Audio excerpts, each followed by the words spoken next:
మీ యొక్క పిల్లవాడి యొక్క డెవలప్మెంట్ అనేది శారీరక డెవలప్మెంట్ అండ్ మానసిక డెవలప్మెంట్ అనేది సమానంగా ఉందా లేదనేది నిర్ధారిస్తుంది. అది మనం ఎప్పుడు చూపించుకోవాలి?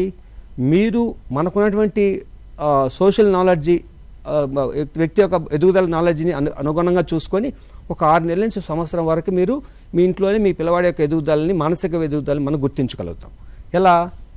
కేర్ టేకర్ కానీ, మదర్ కానీ, ఎవరైతే ఫ్యామిలీ మెంబర్స్ బాబుకి బాగా అంటే పాపకు కానీ బాబుకి కానీ సోషబుల్గా ఉంటారో వాళ్ళు I to eye contact maintain చేస్తున్నారా, సోషల్ స్మైల్ గుర్తిస్తున్నారా, కేర్ టేకర్ని వచ్చిన తర్వాత ఆ యొక్క డిఫరెన్షియేషన్, కొత్త వ్యక్తికి కేర్ టేకర్కి మధ్య డిఫరెన్షియేషన్ గుర్తించగలుగుతున్నారా, అంటే వాయిస్ డైరెక్షన్ గుర్తించగలుగుతున్నారా అన్నది మనం గమనించాలి. అంటే 3వ నెలలో హెడ్ కంట్రోల్ అవుతుందా, 4వ నెల 5వ నెల టర్న్ ఓవర్ కాగలుగుతున్నారా, 7-8 నెలలు తను లేచి నిలబడగలుగుతున్నాడా, నిలబడేదానికి ప్రయత్నం చేస్తున్నాడా, అంటే అందరికీ ఒకే టైంలో జరగదు.